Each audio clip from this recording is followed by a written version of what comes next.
Hello friends, this is Himanshu Ranjan. Today I came up with revision lecture of corporate governance. Corporate governance का ये second chapter है social environmental and economic responsibility of business. तो पहले तो हम लोग ये जानते हैं कि सोशल इन्वायरमेंटल एंड इकोनॉमिक जो आया वो आया कहाँ से। ये आया है triple bottom line. Triple bottom line जानते हैं कि ट्रिपल बॉटम लाइन क्या होता है।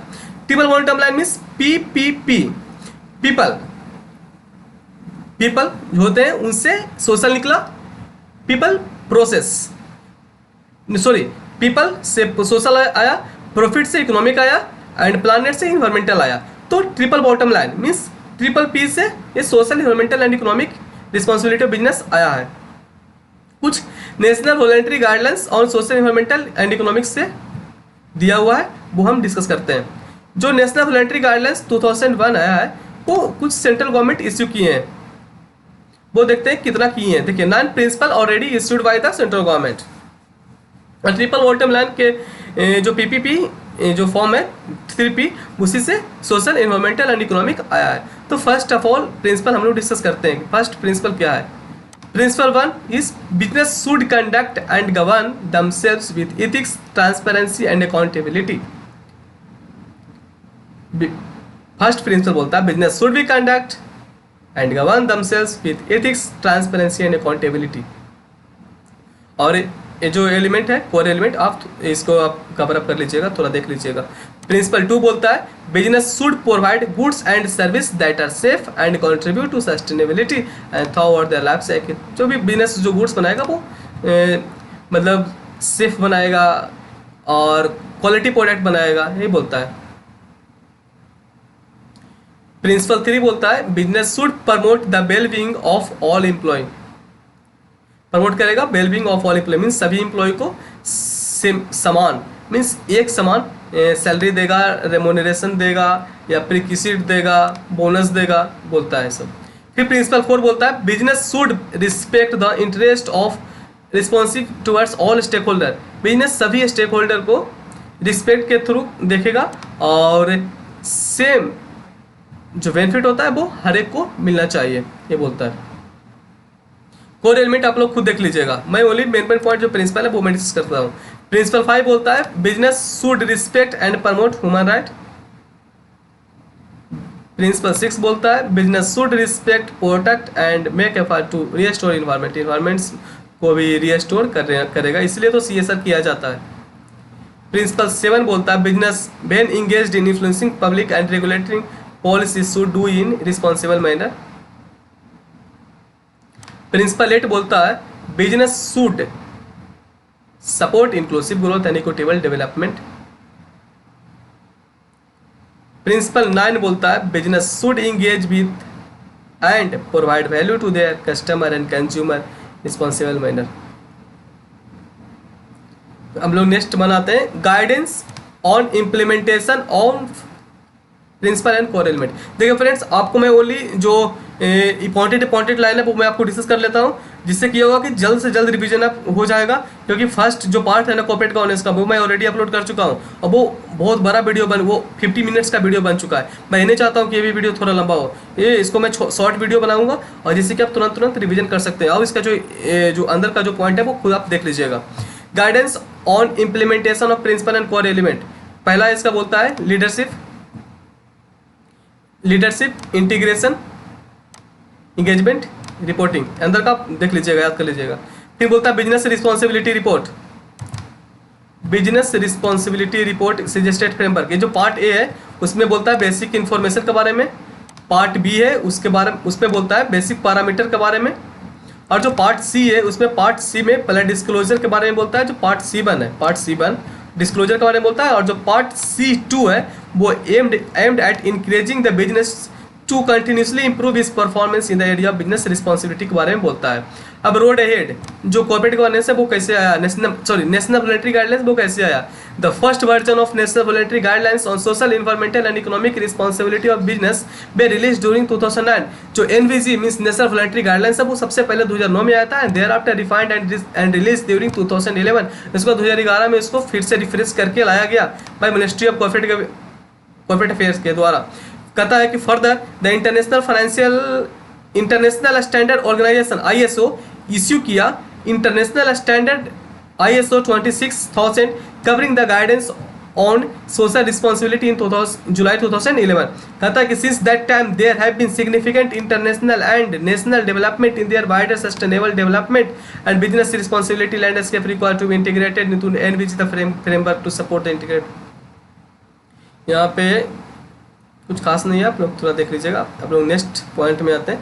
देखिए ये जो CSR है ना, इसका मैं यहाँ से एक सेपरेट वीडियो बनाऊंगा, जिससे किया होगा कि ये भी वीडियो बना नहीं होगा और एक सेपरेट वीडियो CSR का बन भी जाएगा। इसलिए मैं जो CSR पोर्शन है उसका मैं सेपरेट वीडियो बनाऊंगा। सो इसको स्किप करके मैं आप लोग आगे बढ़ते हैं। CSR का मैं अलग से इसका एक सेपरेट वीडियो बनाऊंगा, वो आप देख सकते हैं। यहाँ पे CSR बहुत डिटेल में दिया हुआ है, वो आपको मैं सेपरेट वीडियो बना करके मैं अपलोड कर दूंगा। इसके बाद में हम लोग नेक्स्ट पॉइंट जो ई-कॉमर्स से रिलेटेड है, ई-गवर्नेंस से रिलेटेड है ना, उसको मैं डिस्कस करता हूँ। यहाँ पे आ जाएगा ई-गवर्नेंस। ई-गवर्नेंस क्या होता है? बोलता है electronic governance is generally understood as the use of information and communication technology at all the level of government in order to provide services to citizens, interaction with business enterprises and communication, exchange of information between different agencies of the government in speedy मतलब जल्द से जल्द information पहुंचेगा, convenient efficient होगा, transparent manner होगा, means सब लोग को पता होगा क्या क्या हो रहा है ई गवर्नेंस में। फिर बोलता है different models of e governance. यहाँ पे कुछ स्किप किया है इंस्टीट्यूट। पहले यहाँ पे लिखा हुआ था ई मित्रा, कहाँ से था ई मित्रा प्रोजेक्ट, ई सेवा था आंध्र प्रदेश, रेस था बिहार, ये सब कुछ यहाँ पे नहीं है। और एडमिशन टू प्रोफेशनल कॉलेज था कर्नाटक, सब वगैरह यहाँ पे नहीं दिया हुआ है। तो यहाँ पे डिस्कस कर लेते हैं क्या हुआ। E governance is the application of ICT various stand alone system, government to customer के बारे में दिया हुआ है, गवर्नमेंट टू एम्प्लॉय के बारे में दिया हुआ है, गवर्नमेंट टू गवर्नमेंट के बारे में दिया हुआ है, गवर्नमेंट टू बिजनेस के बारे में दिया हुआ है। ठीक है, हम लोग different model of e governance के बारे में डिस्कस करते हैं। Different models of e governance. Government to citizens, government to citizens, the goal of government to customer and citizens e-commerce e-governance is to offer a variety of ICT service to the citizens on efficient and economic manner. दूसरा government to employee के बारे में दिया हुआ है, फिर government to government, government to business, फिर e governance initiative in India. यहाँ पे हम लोग का जो वर्ल्ड मैट है इससे बहुत ज़्यादा चेंजेस किया गया है यहाँ पे। सो आप यहाँ पे नोटिस करिए, हर एक चीज़ यहाँ पे डिफरेंट है। स्टेप्स टू अडॉप्ट गवर्नेंस है, गवर्नमेंट टू सिटीजन इनिशिएटिव, नहीं सेम चीज़ यहाँ पे देखिए रिपीट किया गया यहाँ पे। जैसे मैं आपको बोला था ना कि ई गवर्नेंस में दिया हुआ है। रेवेन्यू एडमिनिस्ट्रेशन था कंप्यूटराइज एनर्जी, बिहार का है। Admission to professional college in Karnataka बारे में, कॉमन इंटरेस्ट टेस्ट के बारे में दिया हुआ है। No transfer in security unless in dematerialised form even for share holder of an unlisted company. E Seva in Andhra प्रदेश के बारे में दिया हुआ है। E Mitra project in Rajasthan, project friends, fast reliable efficient network. हम लोग गवर्नमेंट टू बिजनेस इनिशिएटिव के बारे में जानते हैं। गवर्नमेंट टू बिजनेस इनिशिएटिव ये बोलता है e procurement project in Andhra Pradesh, e procurement in Gujarat, e procurement project in Andhra Pradesh, e procurement in Gujarat, MCH 21। फिर बोलता है government to government initiative, government to government में खजाने प्रोजेक्ट इन कर्नाटका, स्मार्ट गोई आंध्र प्रदेश। फिर हम लोग नेक्स्ट मोस्ट इंपॉर्टेंट पॉइंट में पहुँचते हैं, वो उसका नाम है XBRL, extensible business reporting language.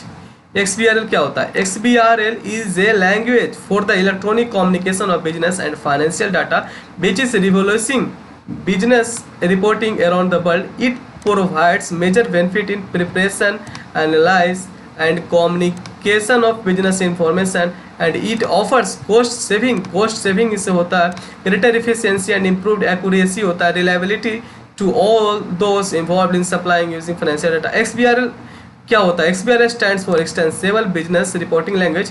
It is already being put to practical use in a number of countries and implementation. बोलता है XBRL is open royalty free software specification developed था वो लेवल अप था हुआ है। Process of collaboration between accountants and technologist from all over the world together the form XBRL international. जो XBRL international है ना, इसका हेड है, यही इसी के बारे में बता रहा है कि which is now made over 650 members, 650 members का ऑलरेडी नाउ बन चुका है, which includes a global company, accounting technology, government, financial services body. XBRL is bill remain and open specification based on XML। जो देखिए जो XBRL है ना, वो XML का पार्ट है, ठीक है। बोलता है कि that is being incorporated into many accounting and analytical software tools and applications. अब हम लोग जानते हैं कि एडवांटेज क्या है जो XBRL है, उसका एडवांटेजेस क्या है। XBRL offers many benefit to all stages of business, जैसे कि फास्टर काम करेगा, ऑटोमेटिक काम करेगा, ऑटोमेटिक फास्टर हो गया।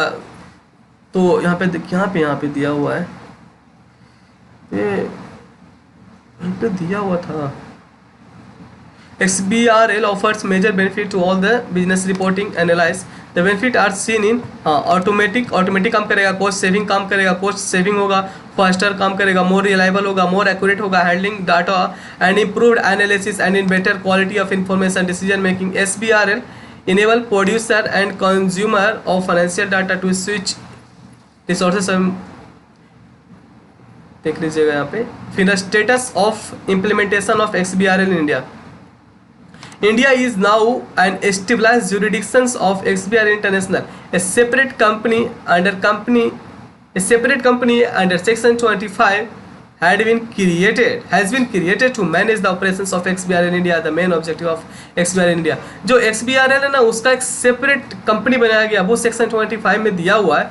वो बोलता है कि to create awareness about XBRL in India. India में एक सेपरेट एक कंपनी बनाया गया सिर्फ अवेयरनेस फैलाने के लिए। To create awareness about XBRL in India, to develop and maintain Indian taxonomy और to help company and adopt and implement XBRL। जो XBRL इंडिया है ना, has come a long way, बहुत पहले आया। Since it initiated a stock exchange and reserve bank of India भी अब XBRL use कर रहा have been using XBRL since 2009 से। जो सेबी है, स्टॉक एक्सचेंज हो गया, चाहे RBI है, वो XBRL यूज कर रहा है। बहुत BSE बॉम्बे स्टॉक एक्सचेंज और जो नेशनल स्टॉक एक्सचेंज है वो भी यूज कर रहा है XBRL। 2009 से ही ये सब यूज कर रहा है, RBI वगैरह। फिर RBI बोलता है कि RBI makes use of XBRL for internal reporting के लिए भी यूज करता है, for collecting the capital adequacy collect करने के लिए, जैसे कंपनी का जो कैपिटल रिडक्शन होता है ना, उस सबसे जानने के लिए, सब data from all the banks, जैसे NPA वगैरह हो जाता है तो ये सब पता चलाने के लिए इंटरनल रिपोर्टिंग करवाता है इससे।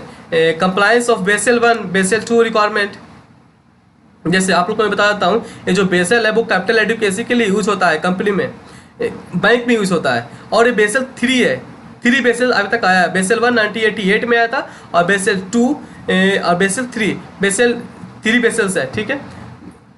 अगर आपको बेसल के बारे में जानना है, बेसल 1 बेसल 2 और बेसल 3, तो मेरा आप SPM का 4th चैप्टर है, वो मैं अपलोड कर चुका हूँ। उस 4th चैप्टर में मैं बेसल के बारे में पूरा डिस्कस कर चुका हूँ। अगर आपको जानना है बेसल के बारे में तो उस वीडियो को देख करके आप पूरा जान सकते हैं।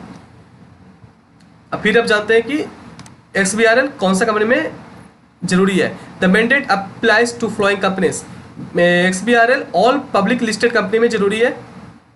All company having paid up capital 5 crore, उसमें भी XBRL जरूरी है। और turnover 100 crore, means listed company में XBRL यूज होगा।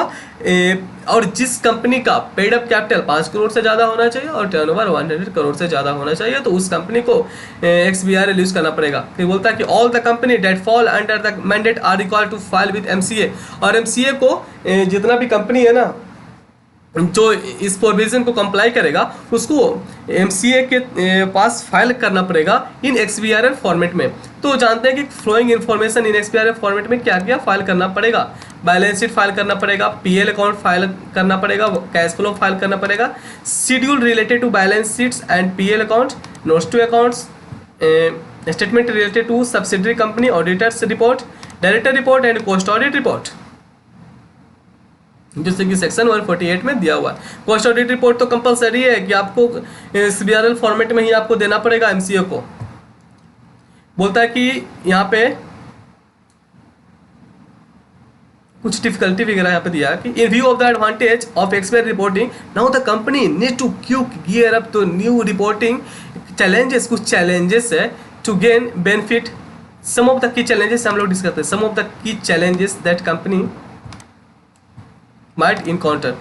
पहला तो requirement of training staff to understand the XBRL। तो कंपनी का जो स्टाफ है उसको तो ट्रेनिंग देना पड़ेगा ना, इसलिए बोलता है कि ट्रेनिंग दो जैसे कि वो जान सके XBRL के बारे में, इसलिए बोलता है। ये सब चैलेंजेस है। Training, requirement of training staff, the software tool to be used for the purpose of tagging, the first time effort involve in tagging and resolving error identified by the validation check के से ही resolving error हो सकता है। A smooth and timely closure of reporting within the prescribed timeless. So friends, chapter number 2 corporate governance is completed. If you like my lecture, then please like my videos and share with your friends, and most important, please subscribe my channel, and thank you.